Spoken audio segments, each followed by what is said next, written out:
Hello.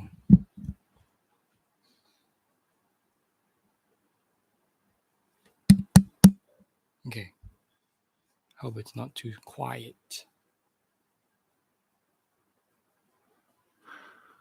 Again, it's not either core or progress. It's not even a nice balance between core and progress, but rather two powerful elements inextricably linked and both working at full force to the ultimate benefit of the institution.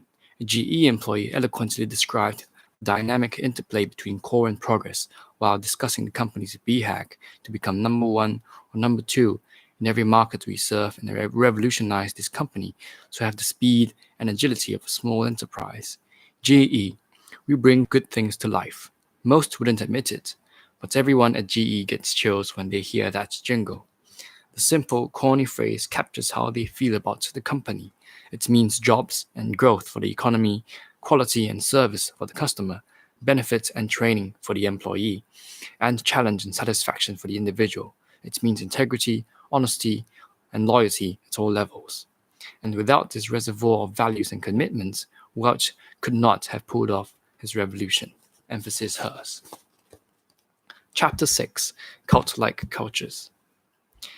Now, I want you to raise your right hand and remember what we say at Walmart, that a promise we make is a promise we keep. And I want you to repeat after me. From this day forward, I solemnly promise and declare that every time a customer comes within 10 feet of me, I will smile, look at him in the eye, and greet him. So help me, Sam. Sam Walton, to over 100,000 Walmart associates via TV satellite link-up, mid-1980s. IBM is really good at motivating people. I see that through Anne. She might be brainwashed by some people's standards, but it's a good brainwashing. They really do instill a loyalty and drive to work.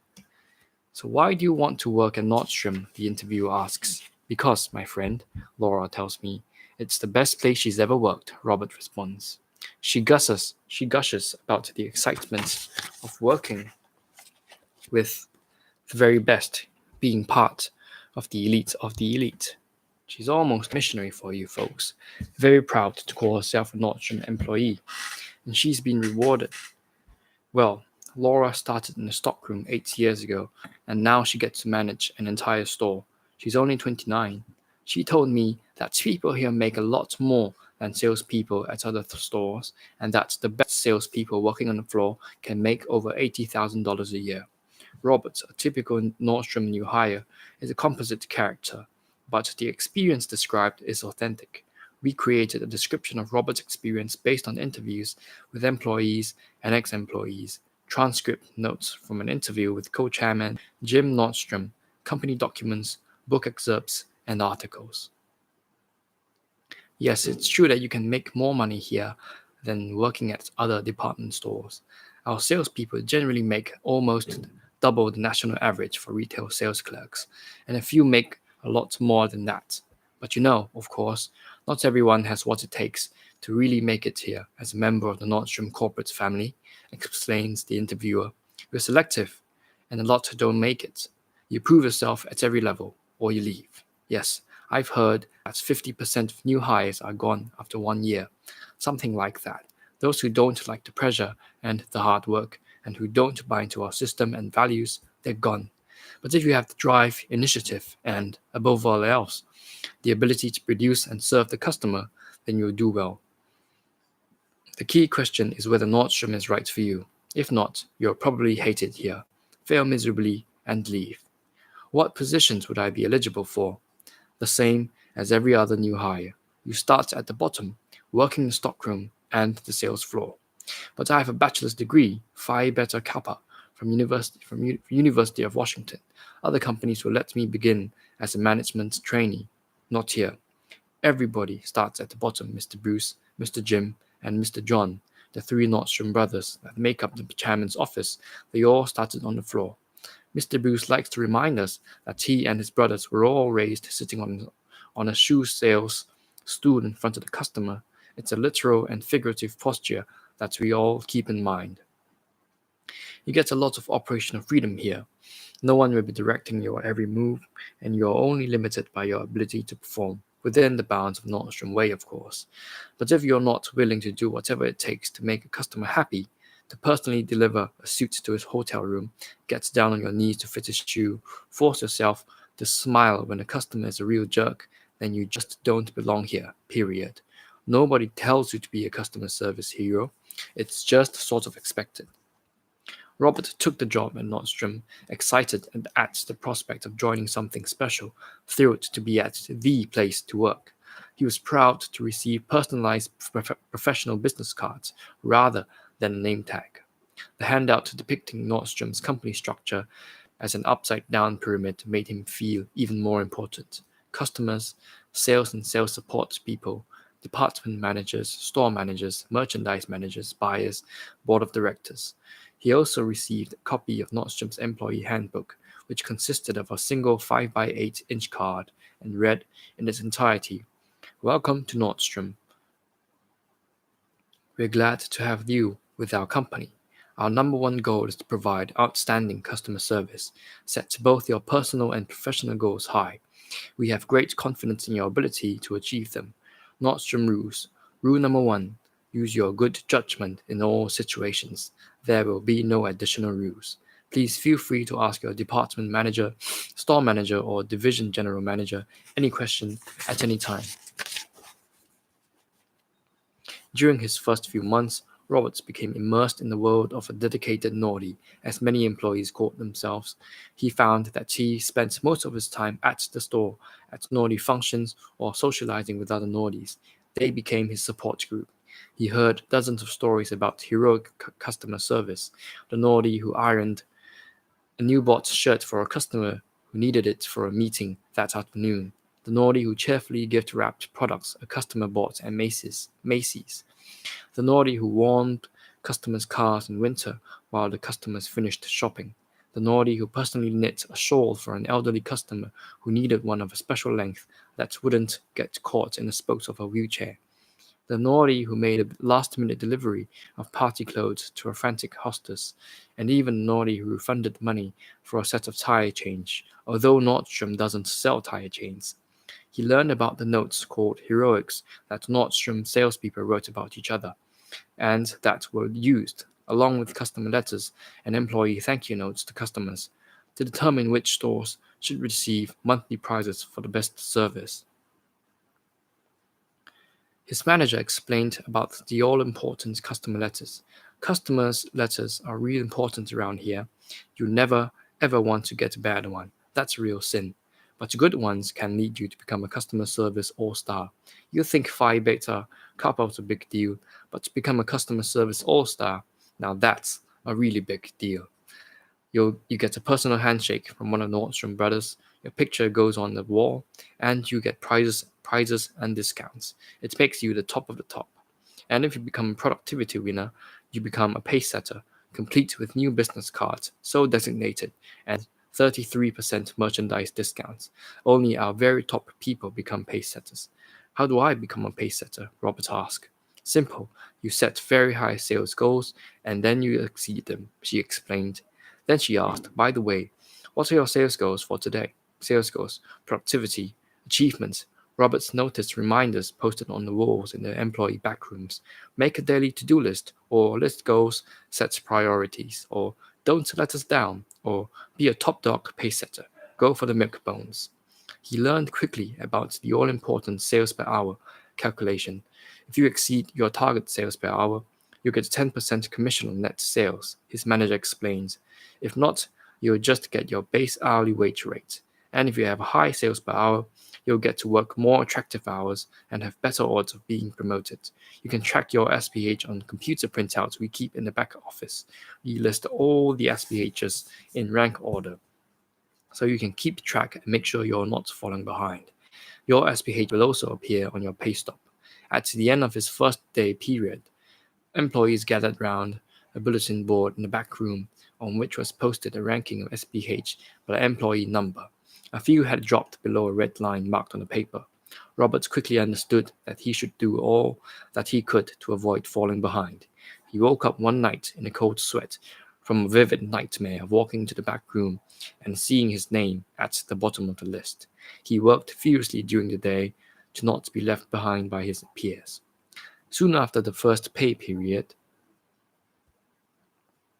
Robert noticed that one of the salespeople in his area had left work early. "Where's John?" he asked.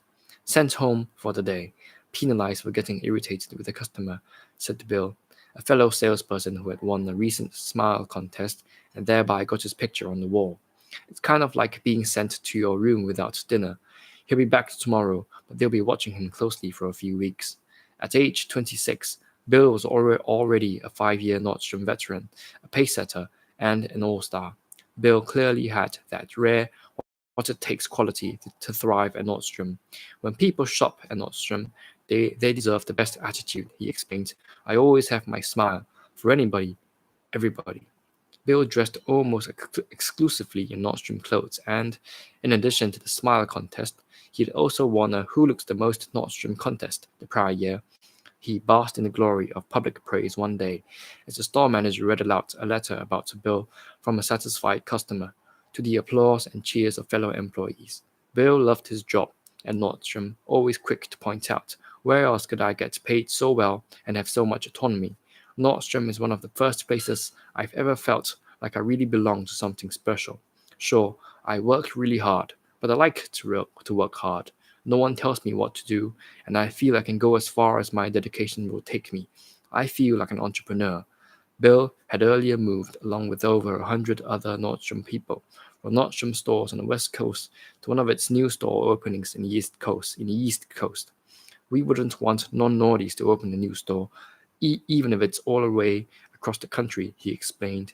He described the excitement of opening day. Employees were clapping. Customers came in, and they were clapping too.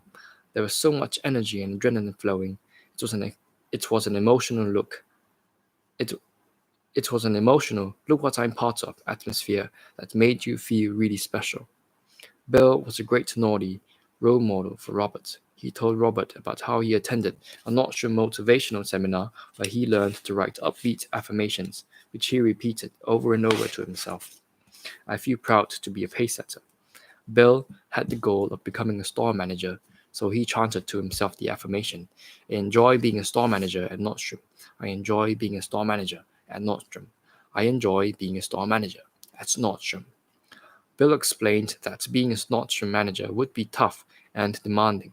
He described how store managers must publicly declare their sales goals at quarterly meetings. Mr. John, he sometimes wears a sweater with a giant's N on the front and stirs up the crowd. Then someone unveils a sales target for each store set by a secret committee.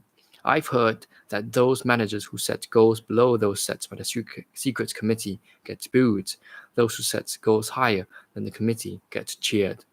Bill was also a great source of information and guidance about Nordstrom Way. "Be very careful about talking to outsiders," Bill cautioned. "The company is very sensitive about its privacy and likes to keep tight control on what information goes to the outside world. That comes from the very top. How we do things around here is not anybody else's business." "By the way," Bill asked as they were closing up shop late one evening, "did you know that we had a secret shopper in here today?" "A what?" "A secret shopper. That's a Nordstrom employee who pretends to be a customer secretly and checks on your demeanor and service. She came by you today. I think you did fine, but watch the frown. You have a tendency to frown when you're working hard. Just remember to smile. Don't frown. A frown can be a black mark in your file." Rule number 2, Robert thought to himself. Don't frown. Be happy. Over the following 6 months, Robert found himself increasingly uncomfortable at Nordstrom. When he found himself at a 7 a.m. department meeting with the Nordies chanting, "We're number 1," and "We want to do it for Nordstrom," he thought back to the opening paragraph of the write-up on Nordstrom in the best 100 companies to work for in America, which said, "If you don't like to work in a gung-ho atmosphere where people are always revved up, then this is not the place for you." He found himself doing okay, never falling to the bottom of the SPH listings, but, tellingly, not great. He had never received a handshake from Mr. Jim or Mr. John or Mr. Bruce. He had not become a pacesetter or an all-star, and feared that he would once again frown for a secret shopper or that he might get a negative customer letter. And worst of all, he was being left behind by those who were just much more Nordstrom than he. They had the right Nordstrom stuff. He didn't. He just didn't fit. Roberts quit 11 months into his career at Nordstrom. A year later, however, he was thriving as a department manager at another store. Nordstrom was a great experience, but it wasn't for me, he explained. I know some of my friends are incredibly happy there. They really love it, and there's no doubt about it. Nordstrom's really a great company, but I fit better here. Ejected like a virus. When we began our research project, we speculated that our evidence would show the visionary companies to be great places to work, or at least better places to work than the comparison companies. However, we didn't find this to be the case, at least not for everyone. Recall how well Bill and Laura fit and flourished at Nordstrom. For them, it was a truly great place to work. But notice how Roberts just couldn't fully buy in. For him, Nordstrom was not a great place to work. Nordstrom is only a great place to work for those truly dedicated and well suited to the Nordstrom way. The same is true for many of the other visionary companies that we studied. If you're not willing to enthusiastically adopt the HP way, then you simply don't belong at HP. If you're not comfortable buying into Walmart's fanatical dedication to its customers, then you don't belong at Walmart. If you're not willing to be proctorized, then you don't belong at Procter & Gamble. If you don't want to join the crusade for quality, even if you happen to work in the cafeteria, then you don't belong at Motorola, and you certainly can't become a true Motorolan. If you question the rights of individuals to make their own decisions about what to buy, such as cigarettes, then you don't belong at Philip Morris. If you're not comfortable with the Mormon-influenced, clean living, dedication to service atmosphere at Marriott, then you'd better stay away. If you can't embrace the ideal of wholesomeness and magic and pixie dust and make yourself into a clean-cut zealot, then you probably hate working at Disneyland. We learned that you don't need to create a soft or comfortable environment to build a visionary company. We found that the visionary companies tend to be more demanding of their people than other companies, both in terms of performance and congruence with the ideology. Visionary, we learned, does not mean soft and undisciplined. Quite the contrary. Because the visionary companies have such clarity about who they are, what they're all about, and what they're trying to achieve, they tend to not have much room for people unwilling or unsuited to their demanding standards. During a research team meeting, one of our research assistants made the observation, joining these companies reminds me of joining an extremely tight-knit group or society. And if you don't fit, you had better not join. If you're willing to really buy in and dedicate yourself to what the company stands for, then you'll be very satisfied and productive. Probably couldn't be happier. If not, however, you'll probably flounder, feel miserable and out of place, and eventually leave, ejected like a virus. It's binary. You're either in or you're out, and there seems to be no middle ground. It's almost cult-like. The observation rang true enough that we decided to examine the literature on cults and see if the visionary companies have indeed had more characteristics in common with cults than the comparison companies. We found no universally accepted definition of cult in the literature. The most common definition is that a cult is a body of persons characterized by great or excessive devotion to some person, idea, or thing, which certainly describes many of the visionary companies. Nor did we find any universally accepted checklist of what separates cults from non-cults. We did, however, find some common themes, and in particular we found 4 common characteristics of cults that the visionary companies display to a greater degree than the comparison companies. Fervently held ideology, discussed earlier in our chapter on core ideology, indoctrination, tightness of fit, elitism. Look at Nordstrom versus Melville. Notice the heavy-duty indoctrination processes at Nordstrom, beginning with the interview and continuing with Nord customer service heroic stories, reminders on the walls, chanting affirmations, and cheering. Notice how Nordstrom gets its employees to write heroic stories about other employees and engages peers and immediate supervisors in the indoctrination process. A common practice of cults is to actively engage recruits in the socializing of others into the cult.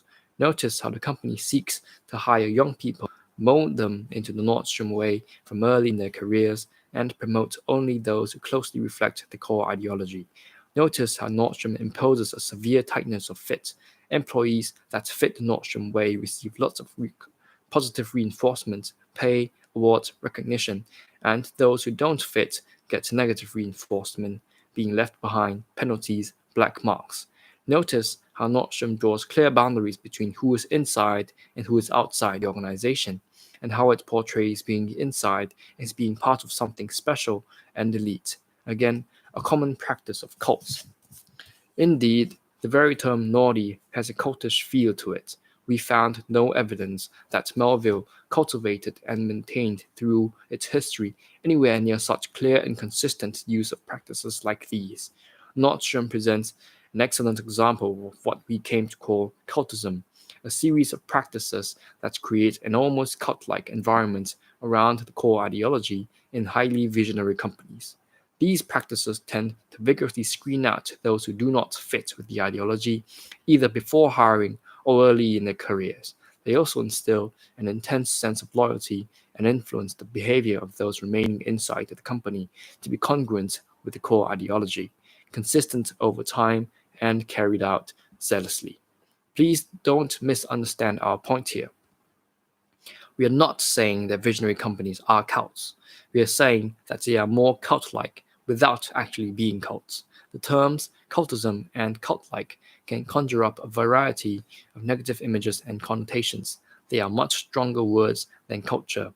But to merely say that visionary companies have a culture tells us nothing new or interesting. All companies have a culture. We observed something much stronger than just culture at work. Cultism and cult-like are descriptive, not pejorative or prescriptive, terms to capture a set of practices that we saw more consistently in the visionary companies than the comparison companies. We are saying that these characteristics play a key role in preserving the core ideology. An analysis of the visionary versus comparison companies reviewed the following. In 11 out of 18 pairs, the evidence shows stronger indoctrination to a core ideology throughout the history of the visionary company than the comparison company.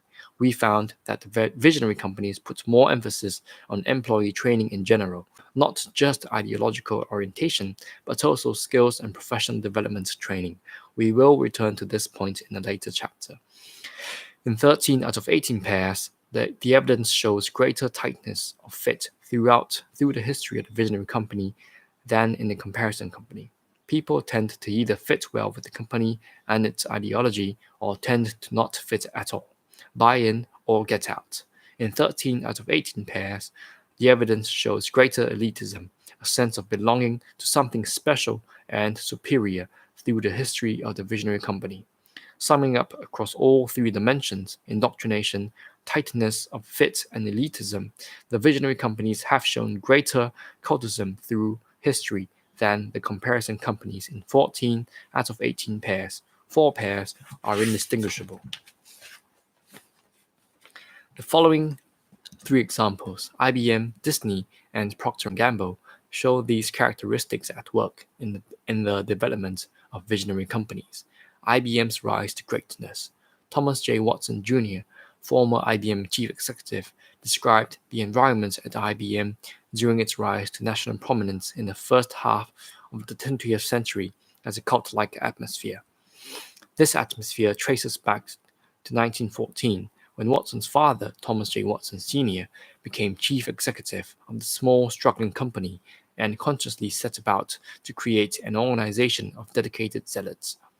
Note, for an excellent account of IBM's early history, see Robert Sobel, IBM, Colossus in Transition, New York, Truman Tally Books, 1981. Watson plastered the wall with slogans. Time lost is time gone forever. There is no such thing as standing still.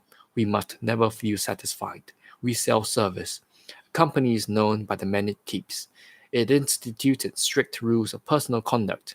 He required salespeople to be well-groomed and wear dark business suits, encouraged the married people, in his view, worked harder and were more loyal because they had to provide for a family, discouraged smoking, and forbade alcohol.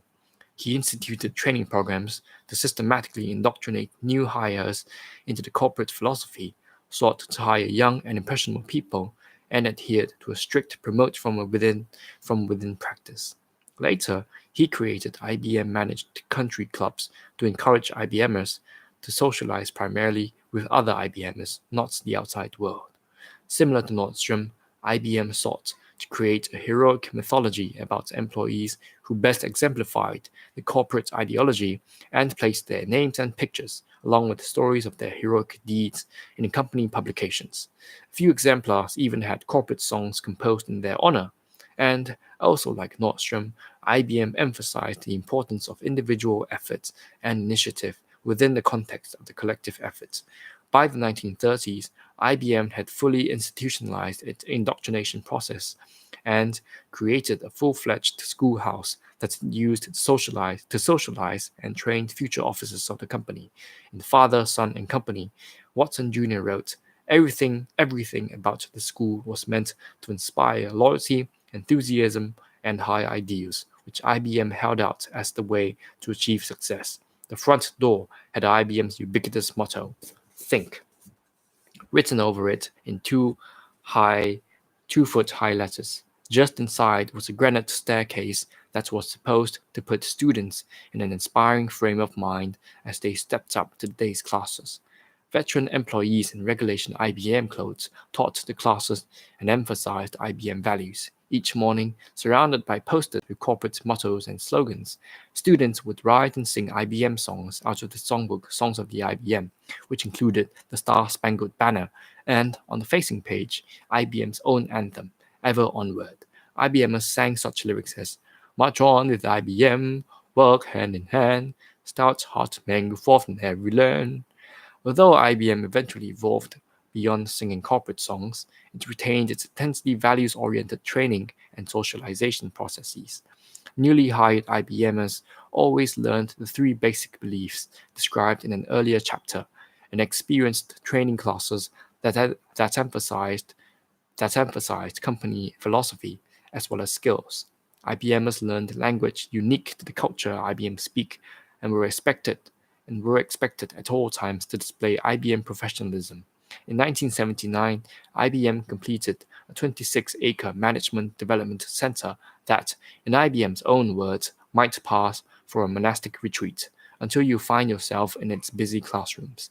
IBM's profile in the 1985 edition of the 100 Best Companies to Work For described IBM as a company that has institutionalized its beliefs the way a church does. The result is a company filled with ardent believers. If you're not ardent, you may not be comfortable. Some have compared joining IBM with joining a religious order or going into the military. If you understand the Marines, you understand IBM. You must be willing to give up some of your individual identity to survive. A 1982 Wall Street Journal article noted that the IBM culture is so pervasive that, as one 9-year former employee put it, leaving the company was like emigrating. Indeed, throughout its history, at least to the time of this book, IBM imposed a severe tightness of fit with its ideology. Former IBM marketing vice president Buck Rogers explained in his book The IBM Way. IBM begins imbuing its employees with its philosophy even before they're hired. At the very first interview, to some, the word imbuing connotes brainwashing, but I don't think there's anything negative in what is done. Basically, anyone who wants to work for IBM is told, look, this is how we do business. We have some very specific ideas about what that means. And if you work for us, we'll teach you how to treat customers. If our attitude about customers and service is incompatible with yours, we'll part ways, and the quicker, the better. Elitism also ran throughout the entire history of the company. Beginning in 1914, long before the company had any national stature, Watson Sr. sought to instill the perspective that the company was a superior and special place to work. You cannot be a success in any business, he exhorted, without believing that it is the greatest business in the world, and recall from the BHAC chapter how he tangibly buttressed this elitist attitude by changing the name of the company from the dreary-sounding computer tabulating recording company to the International Business Machines Corporation.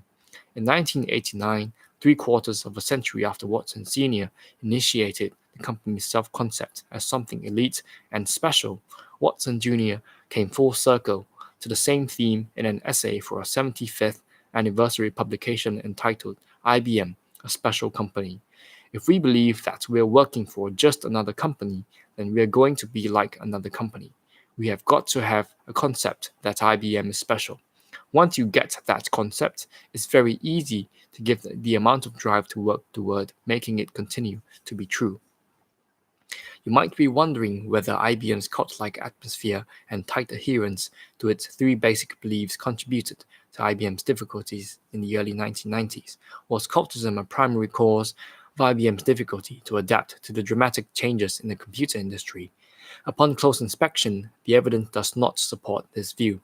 IBM was strongly cult-like in the 1920s, yet was able to adapt to the dramatic shift to automated accounting procedures.